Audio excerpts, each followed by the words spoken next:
আজ থেকে 3 মাস আগে যে আমি ড্রাগন গাছটা লাগিয়েছিলাম বন্ধুরা, তার আপডেট আপনাকে দিয়ে দিই। দেখুন ড্রাগন গাছটা কতটা গ্রো করেছে, কতগুলো ব্রাঞ্চ বেরিয়েছে।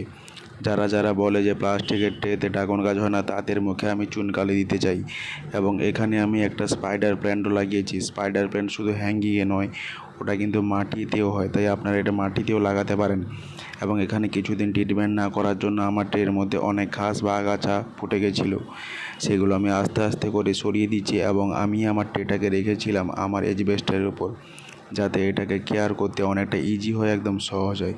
এখানে দেখতে পাচ্ছেন ব্রাঞ্চগুলো বেরিয়েছে। অতিরিক্ত বৃষ্টির কারণে ব্রাঞ্চগুলো হালকা একটু পচে গেছিলো, কিন্তু সেগুলোকেও আমি সরিয়ে দিয়েছি বন্ধুরা।